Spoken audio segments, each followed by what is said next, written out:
সুষ্ঠু ভোট আয়োজনে ইসির প্রতি আস্থা আছে বিএনপির। শহীদ রাষ্ট্রপতি জিয়াউর রহমানের ৯০তম জন্মবার্ষিকীতে শ্রদ্ধা।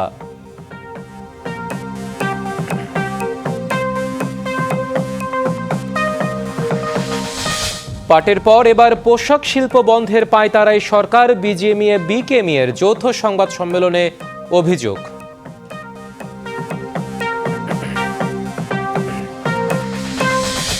দেশের অর্থনীতি আইসিইউ থেকে এখন কেবিনে, দাবি অর্থ উপদেষ্টার। 18 থেকে বেড়ে রিজার্ভ এখন $32 বিলিয়ন।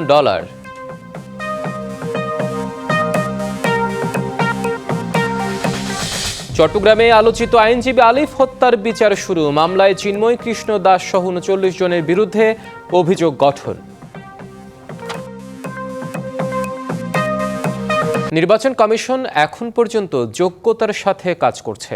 নির্বাচন পরিচালনাতেও এই ধারা অব্যাহত থাকবে, এমন আশা প্রকাশ করেছেন বিএনপি মহাসচিব মির্জা ফখরুল ইসলাম আলমগীর। সাবেক রাষ্ট্রপতি শহীদ জিয়াউর রহমানের ৯০তম জন্মবার্ষিকীতে সকালে রাজধানীর জিয়া উদ্যানে তার সমাধিতে শ্রদ্ধা নিবেদন করে তিনি একথা বলেন। এ সময় ছিলেন বিএনপি ও এর অঙ্গ সংগঠনের নেতাকর্মীরা।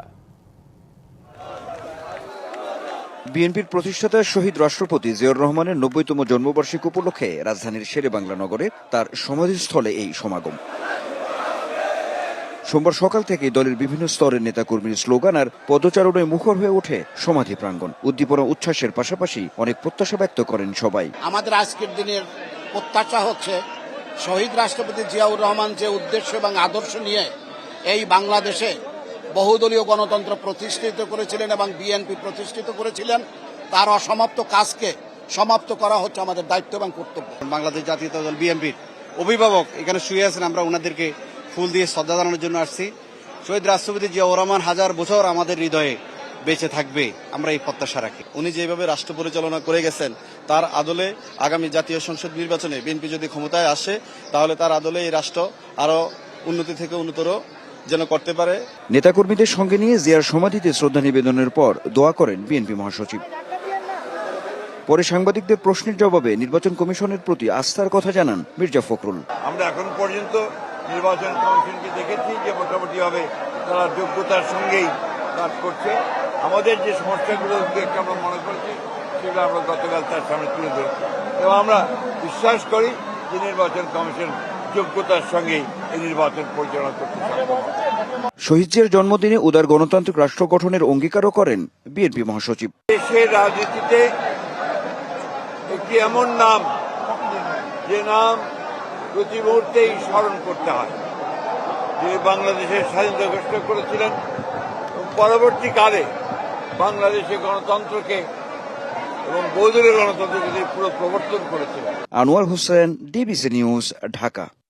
3 দাবিতে আজও নির্বাচন ভবনের সামনে অবস্থান নিয়ে বিক্ষোভ করেছে ছাত্রদল। পোস্টাল ব্যালটে একটি দলকে সুযোগ সুবিধা দেওয়া হয়েছে, এমন অভিযোগ করা হয় নির্বাচন কমিশনের বিরুদ্ধে। দাবি আদায় না হওয়া পর্যন্ত শান্তিপূর্ণ কর্মসূচি চালিয়ে দেওয়ার ঘোষণাও দেওয়া হয় সমাবেশ থেকে।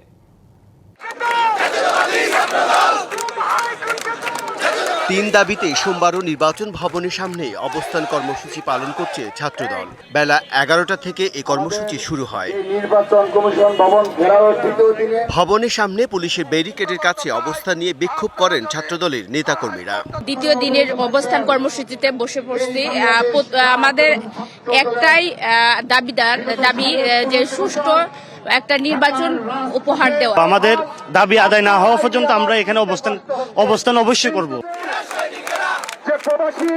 পোস্টাল ব্যালটে একটি দলকে সুযোগ সুবিধা দেওয়া হয়েছে, এমন অভিযোগ করেন ছাত্রদল নেতারা। আমরা আজকে তাদের সেই আশ্বাসের প্রতিফলন দেখতে চাই। আমরা দ্বিতীয় দিনের মতো আবারও ঘেরাও কর্মসূচি পালিত হচ্ছে। ছাত্রদলের সকল পর্যায়ের নেতাকর্মীদের গতকাল সুশৃঙ্খলভাবে আমরা এখানে অপেক্ষা করে অবস্থান করব।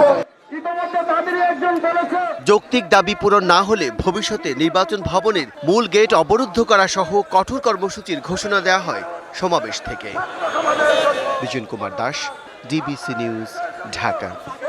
দেশের প্রধান রপ্তানি খাত তৈরি পোশাক শিল্প গভীর সংকটে পড়তে পারে বলে আশঙ্কা জানিয়েছে বিজিএমইএ ও বিকেএমইএ। রাজধানীতে যৌথ সংবাদ সম্মেলনে অভিযোগ করা হয়, পোশাক শিল্প বন্ধের পায়তারা চালাচ্ছে অন্তর্বর্তী সরকার। সুতা আমদানিতে শুল্ক আরোপের সিদ্ধান্তকে আত্মঘাতী আখ্যা দিয়ে অবিলম্বে এই সিদ্ধান্ত প্রত্যাহারের দাবি জানায় সংগঠন দুটি। ব্যবসায়ী নেতারা বলেন, দেশের মোট রপ্তানি আয়ের ৮২% আসে গার্মেন্টস খাত থেকে, যার বড় অংশ নিট পোশাক। এমন পরিস্থিতিতে সুতা আমদানিতে শুল্ক বসালে উৎপাদন খরচ বাড়বে, রপ্তানি কমবে এবং লাখো মানুষের কর্মসংস্থান ঝুঁকির মুখে পড়বে। তারা অভিযোগ করেন, বিশ্ব বাণিজ্য সংস্থার সুরক্ষা নীতিমালা অনুসরণ না করেই একতরফাভাবে এই সিদ্ধান্ত নেওয়া হয়েছে। সুতা আমদানি ইন্ডিয়া থেকে বেড়েছে সঠিক, কিন্তু কেন বেড়েছে এটা কি বাণিজ্য মন্ত্রণালয়ের উচিত ছিল না এটা খতিয়ে দেখা? সুতা আমদানি বন্ধ করলেন, তো কালকে থেকে যদি ফ্যাব্রিক্স আমদানি শুরু হয় তাহলে কি করবেন?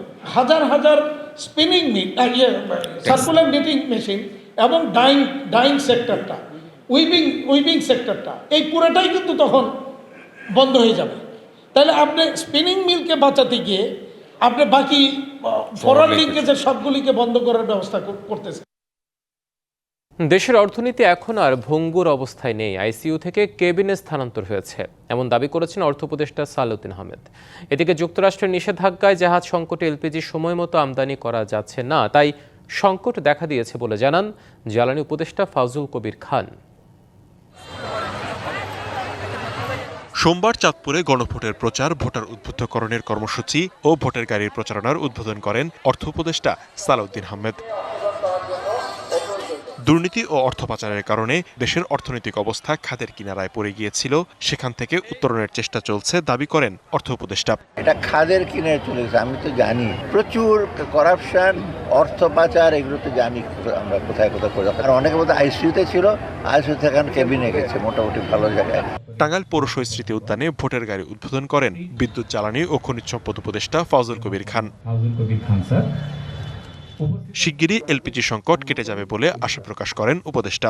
পুরোপুরি বেসরকারি খাতে দেওয়া হয়তো ঠিক হয় না, তো এই জন্য আমরা এখন একটা সিদ্ধান্ত নিয়েছি যে আমরা সরকারি খাতেও আমরা এলপিজি আমদানি করব, এবং এই জন্য সরকারের যে আমাদের যে প্রতিষ্ঠান আছে বাংলাদেশ পেট্রোলিয়াম কর্পোরেশন, তাদেরকে অনুমতি দেওয়া হয়েছে। আমরা আশা করছি যে খুব শীঘ্রই এটা একটা সহনীয় পর্যায়ে চলে আসবে। এদিকে কিশোরগঞ্জে ভোটের গাড়ির কার্যক্রম উদ্বোধন করেন এলজিআইডি উপদেষ্টা আদিলুর রহমান।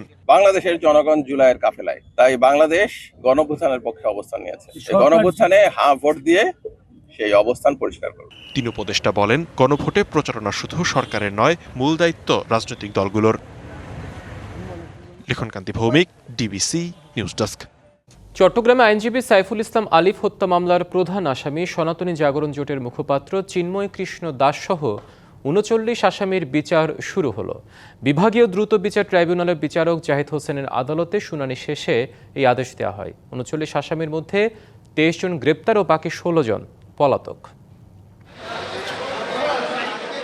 সোমবার সকালে চট্টগ্রাম কেন্দ্রীয় কারাগার থেকে কড়া নিরাপত্তার মধ্য দিয়ে আদালতে হাজির করা হয় আলিফ হত্যা মামলার প্রধান আসামি সনাতনী জাগরণ জোটের মুখপাত্র চিন্ময় কৃষ্ণ দাস সহ ২৩ জনকে।